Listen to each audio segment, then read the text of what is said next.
क्या कर रहे थे हम लोग? कल हम लोगों ने कुछ क्वेश्चन किए थे और कुछ कंसेप्ट भी किया था। उसी कंसेप्ट और के हिसाब से आज हम लोग कुछ क्वेश्चन करने जा रहे हैं।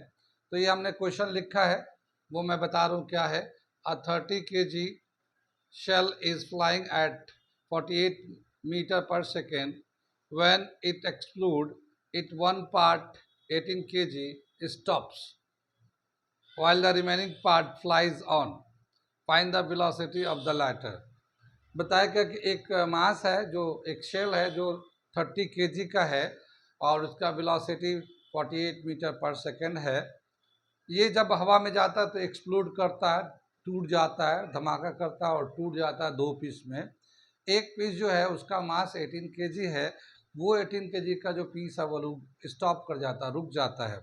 लेकिन जो रिमेनिंग पार्ट है मास का, वो वेलोसिटी एक दूसरे वेलोसिटी से मूव करता है, तो उसकी वेलोसिटी कितना होगा ये बताना है। सवाल समझ में आ गया? ये हमने थोड़ा सा लिखा है, ये सवाल भी लिखा है और ये थोड़ा सा लिखा है। मास ऑफ द शेल लिखा है 30 kg का। इनिशियल वेलोसिटी ऑफ शेल है 48 मीटर पर सेकेंड। ये शेल का वेलोसिटी ले लेते हैं, shell initial velocity of shell, ठीक है, 48 मीटर पर सेकेंड। तो इसका जो मोमेंटम कितना होगा, initial momentum mass into velocity, ये ले लिया हम लोगों ने। जब बॉडी एक्सप्लोड हो जाता है तो उसके दो पार्ट होते हैं, तो मास ऑफ फर्स्ट पार्ट कितना है, m1 लिया 18 kg है, and velocity of first part v1, वो जाके स्टॉप हो जाता है तो v0 ले लिया। इसी तरह से दे रखा है मास ऑफ सेकेंड पार्ट या रिमेनिंग पार्ट, क्या हो जाएगा, 30 में से 18 को माइनस कर देंगे तो ये 12 kg का हो जाएगा इसका मास। और velocity of second part, velocity of second part, ये हमें v2 ले लेते हैं और ये हमें निकालना है, ठीक है, ये हमें निकालना है।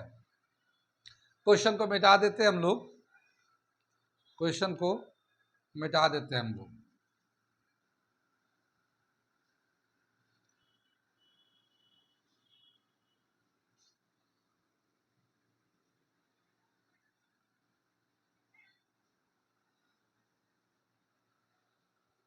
यहाँ पे क्या है, कंजर्वेशन ऑफ मोमेंटम के हिसाब से एक्सप्लोड होने से पहले जितना मोमेंटम था, एक्सप्लोड होने के बाद जितना मोमेंटम होगा, वो दोनों इक्वल होंगे।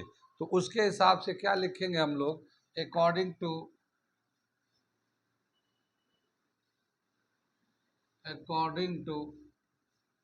Conservation of momentum,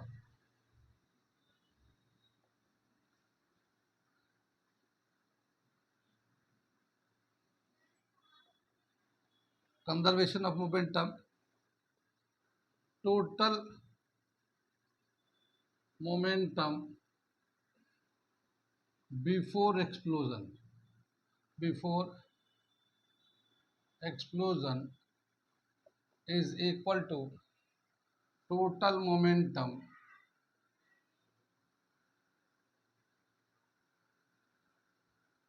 after explosion.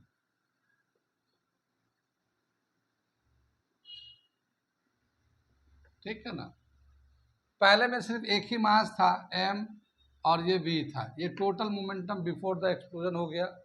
और दूसरे में जो है एक्सप्लोजन के बाद है m1 v1 और ये दूसरे का m2 v2, ठीक है।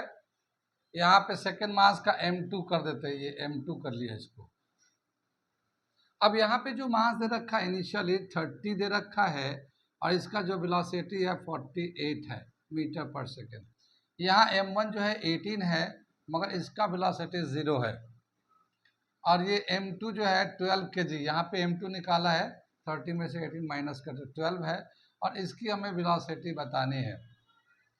ये 18 को 0 से मल्टीप्लाई करते तो ये तो 0 हो जाएगा।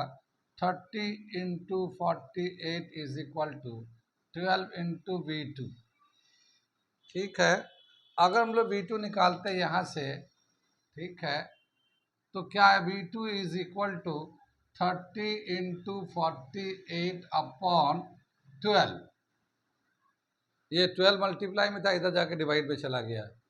12 4 48 एंड 4 को 30 से मल्टीप्लाई करेंगे 120 मीटर पर सेकेंड।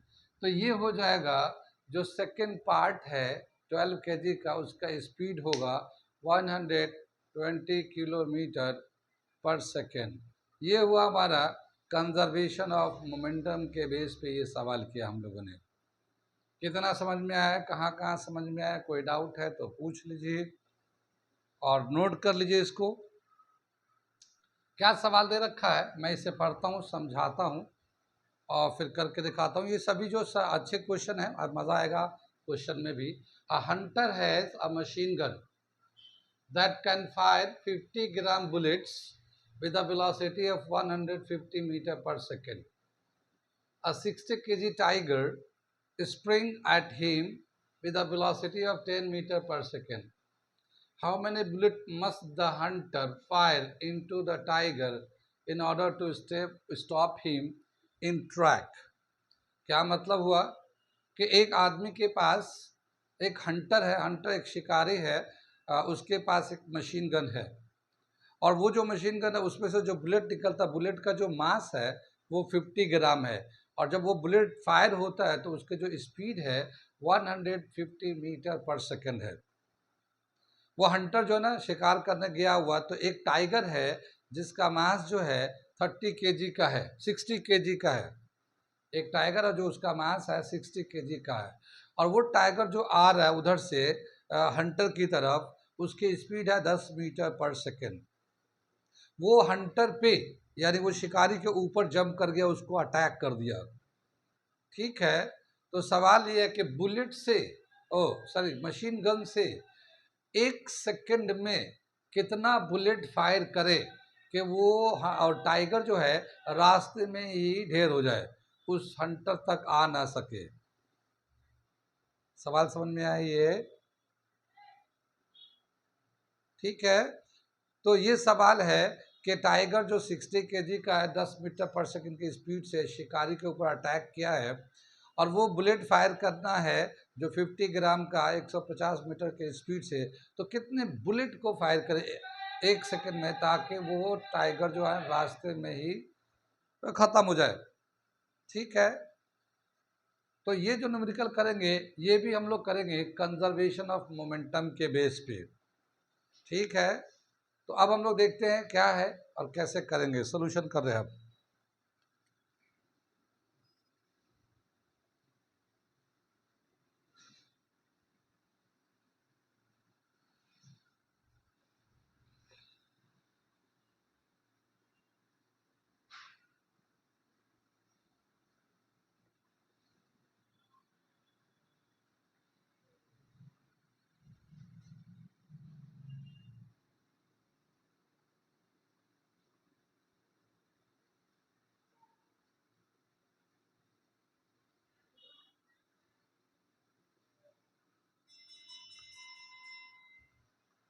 ये देखते हैं mass of tiger 60 kg, velocity of tiger भी 10 metre per second, mass of bullet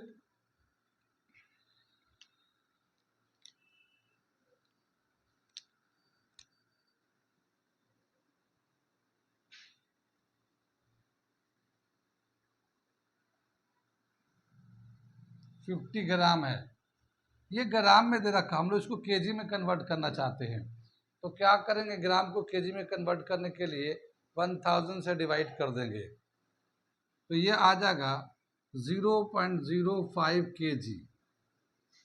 ठीक है ना, 1000 डिवाइड करेंगे तो। एंड वेलोसिटी ऑफ बुलेट लेते हैं, वेलोसिटी ऑफ बुलेट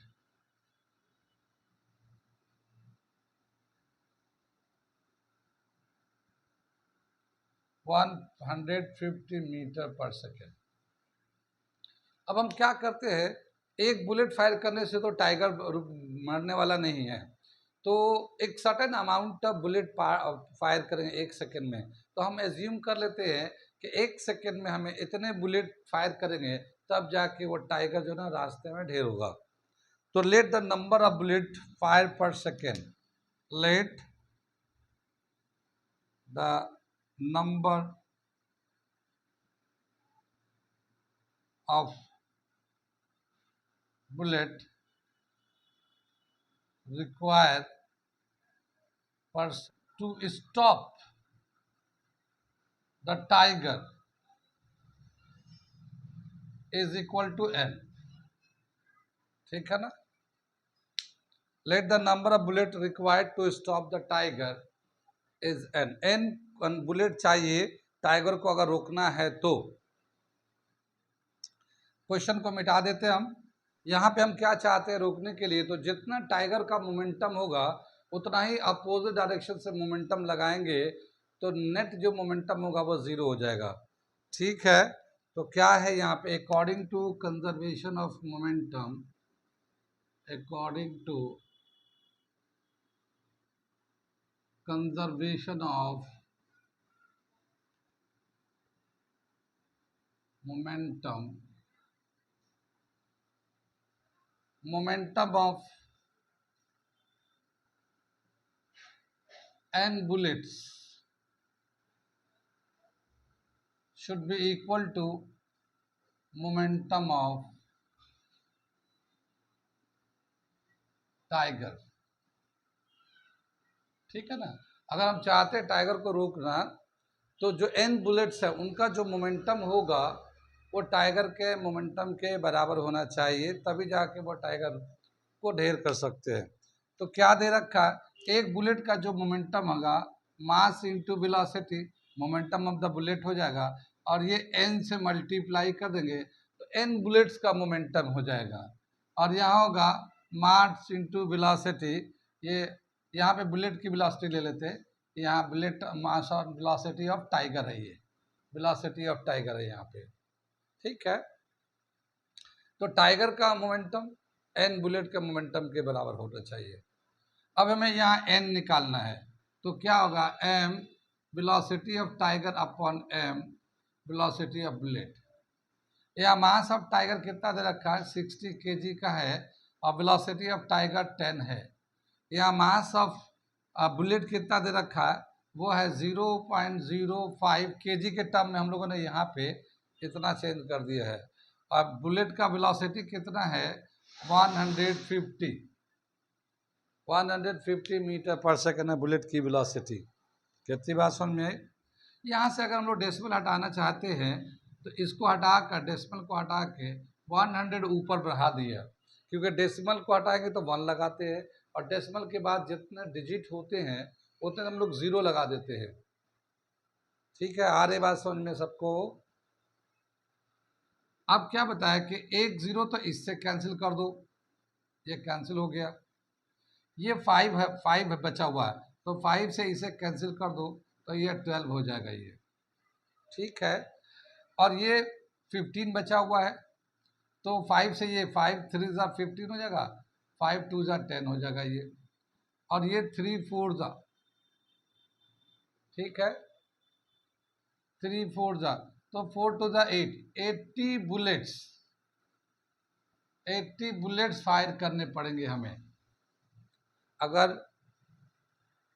टाइगर को रोकना है तो 80 बुलेट्स फायर करेंगे एट ए टाइम, तब जाके टाइगर रुक जाएगा। टाइगर जो अटैक करेगा वो रास्ते में ही ढेर हो जाएगा। वो कितनी बात समझ में आई? कहाँ तक समझ में आया, कहाँ नहीं समझ में आया? ठीक है, इसे नोट करिए, अच्छा सवाल है। अगला एक सवाल करने जा रहे हैं हम लोग। क्या दे रखा है ये सवाल मैं पढ़ता हूँ, समझाता हूँ, करके दिखाता हूँ। ये पहले मैं पढ़ता हूँ क्या है। अ dish of mass 10 gram is kept floating horizontally by the throwing 10 marbles per second against it from below. If the mass of each marble is 5 gram, calculate the velocity of each marble striking the disc. Assuming that the marble is striking the disc normally and rebound downward with the same velocity. क्या समझ में आई? क्या बताया कि एक disc है, ये इस तरह का एक डिस्क है, ये मान लेते हैं हम लोग, एक डिस्क है इस तरह का, ठीक है। इसका जो मास है 10 ग्राम का है, ठीक है, 10 ग्राम का मास है। नीचे से जो है ना 10 मार्बल जो है ना 10 मार्बल्स को नीचे से फेंक रहे हैं, यहाँ से नीचे से मार्बल्स को फेंक रहा है ऐसे। ठीक है, कितने मार्बल को फेंक रहे हैं? 10 मार्बल्स। ऐसे 10 मार्बल्स को फेंक रहे हैं हम लोग, ठीक है ना, ऐसे टोटल 10 मार्बल्स को फेंक रहे हैं हम लोग, जिसकी वजह से 10 मार्बल्स, जिसकी वजह से क्या हो रहा है कि ये जो डिस्क है हवा में लटका हुआ है, हवा में लटका हुआ, क्योंकि नीचे से जो ना बुलेट जाके हिट कर रहा है, जो मार्बल है नीचे से हिट कर रहा है, तो डिस्क जो है ना नीचे नहीं आ पा रहा है, वो हवा में ही लटका हुआ है। ठीक है, तो बताना है कि इस मार्बल की जो वेलोसिटी है वो कितनी है। लेकिन ये जो मार्बल जा रहा था इसमें हिट कर रहा है और फिर दोबारा नॉर्मली हिट, यानी कि सीधा जा रहा है, टकरा के वापस सीधा नीचे आ रहा है, यानी जिस पाथ से जा रहा है, जैसे ये गया और फिर हिट किया, फिर वापस इधर ही आ गया। ठीक है, तो इस तरह से ये नॉर्मली जा रहा है और बाउंस करके वापस टकरा के वापस नीचे आ रहा है। ठीक है ना, तो बताना कि कितना वेलोसिटी होगा। अब क्या बताया कि जैसे एक बॉडी जाता है और वॉल से टकराया और फिर वापस आ गया, तो इसमें चेंज इन मोमेंटम कितना होगा? इसमें चेंज इन मोमेंटम क्या होगा? ये जो मास दे रखा, ये जो मार्बल है इसका मास दे रखा 5 ग्राम। ठीक है, क्या आप बता रहे थे कि जैसे मान लो हम लोगों ने किसी बॉडी पे, दीवार पे बॉल मारा या इधर से मारा, ये हिट करके सीधा ही आ गया, तो चेंज इन मोमेंटम कितना हो गया? ये मैं क्वेश्चन मिटा दे रहा हूँ। जैसे मैं ये कह रहा हूँ कि ये मेरा बॉल है, सपोज करिए ये बॉल है, तो इसमें एक बॉल को अगर हिट करेंगे इधर से, तो इसका मास है और इसकी ये वेलोसिटी है, तो इसका मोमेंटम इधर से जाएगा और वापस सेम वेलोसिटी से वापस आ गया, तो इसका मोमेंटम मास इंटू वेलोसिटी हो जाएगा। तो लेफ्ट टू राइट जा रहा था तो मोमेंटम मास इंटू वेलोसिटी था, और राइट टू लेफ्ट आ रहा है तब भी मास इंटू वेलोसिटी था। तो चेंज इन मोमेंटम कितना हुआ ये बताना है। 0 होगा, mv होगा, 2mv होगा, या फिर 4mv होगा? बताइए जरा सा ये।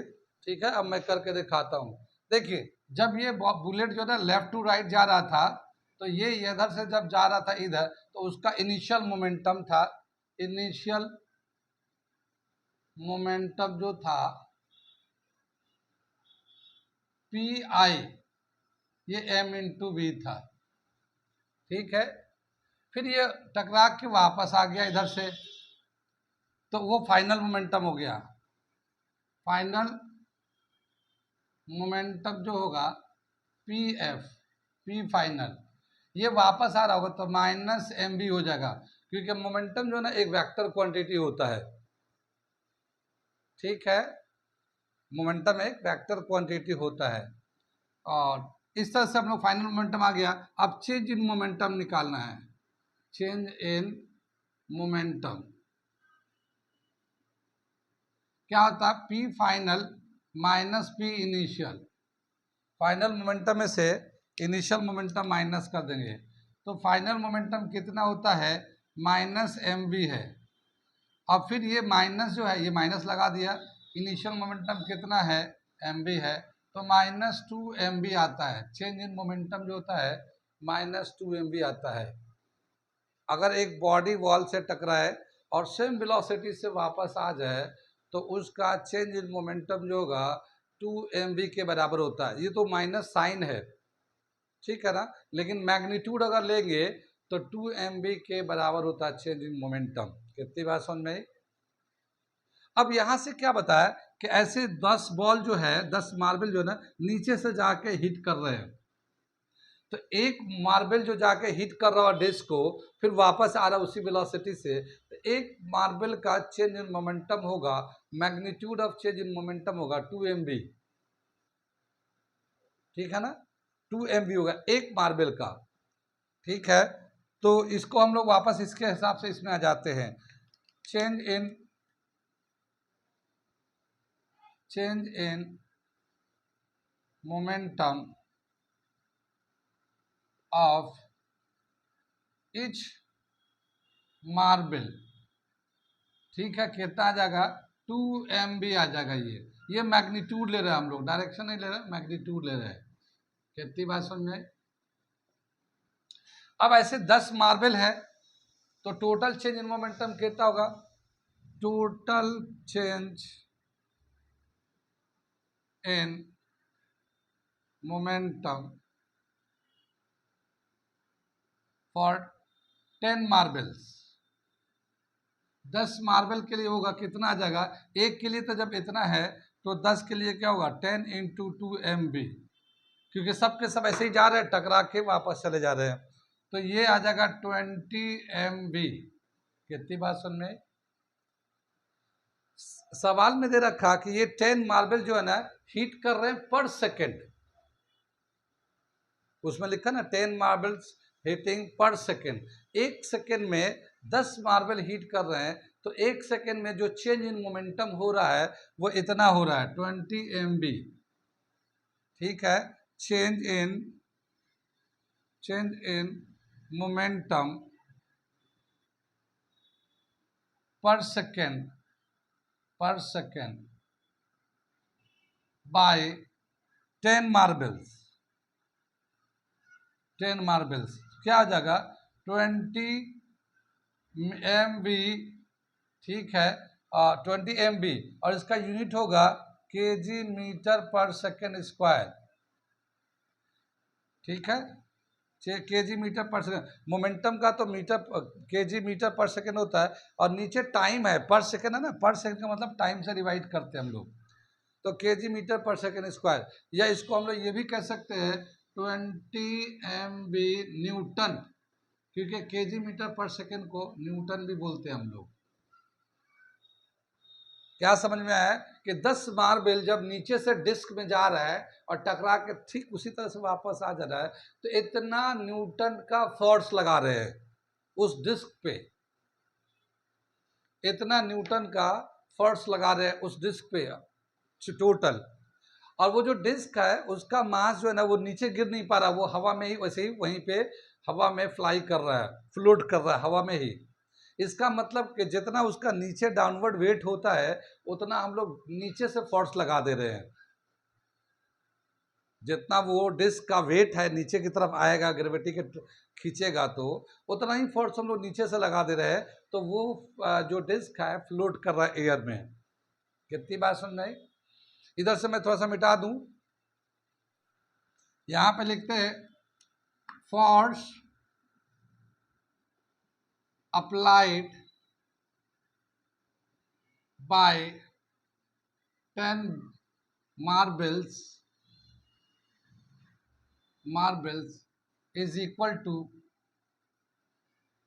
weight of the disk के वेट के बराबर है। 10 मार्बल्स का जो फोर्स लग रहा है 20 MB is equal to weight होगा m × g। वेट किसी बॉडी का क्या होता है? m × g। मास को एक्सेलरेशन ड्यू टू ग्रेविटी से मल्टीप्लाई कर देंगे तो वो आ जाता हमारा, ठीक है। अब इस ये जो डिस्क का मास ये तो हमारा 20 हो गया, और इसका मास जो दे रखा है मार्बल का वो 5 ग्राम है, तो 5 ग्राम को हम लोग kg में कर लेते हैं 1000 से डिवाइड करके, तो 10⁻³ से मल्टीप्लाई कर दे, ये kg में चला गया। और इसकी जो वेलोसिटी दे रखा हमें निकालना है, इसकी वेलोसिटी निकालना है। ये जो मास ऑफ द डिस्क दे रखा है वो 10 ग्राम में है, इसको भी हम लोग kg में कर लेते हैं, और g का जो वैल्यू है हम लोग 9.8 यूज़ कर लेते हैं। वैसे हम लोग 10 भी यूज़ कर सकते हैं, 10 भी यूज़ कर सकते हैं, तो वही वैल्यू आ जाएगा। चलिए आसानी के लिए हम लोग 10 यूज़ कर लेते हैं, ठीक है, आसानी के लिए। आगे चले हम लोग। अब देखिए 10⁻³ इधर से दोनों तरफ से कैंसिल हो जाएगा। ये जो 0 है ये इस 0 को काट देगा, और ये जो 5 × 2 = 10, 10 v इज इक्वल टू, इधर भी 10 ही बचा हुआ है, तो 0 से 0 कैंसिल हो जाएगा, तो v is equal to 1 metre per second. तो ये जो बुलेट की वेलोसिटी होगी, मार्बल की जो वेलोसिटी होगी 1 metre per second square. Etch marble, सभी मार्बल के जो स्पीड है 1 मीटर पर सेकेंड है। इसका मीटर में दे रहा है तो मीटर में कर सकते हैं, अगर सेंटीमीटर में पूछा तो सेंटीमीटर में कर सकते हैं। वैसे मीटर स्टैंडर्ड यूनिट है ये, ठीक है। कहाँ कहाँ समझ में आया, कहाँ कहाँ नहीं आया, नोट कर लीजिए। फिर मैं इस हाँ नोट कर लिए, फिर मैं इसके आगे कंटिन्यू करूँगा।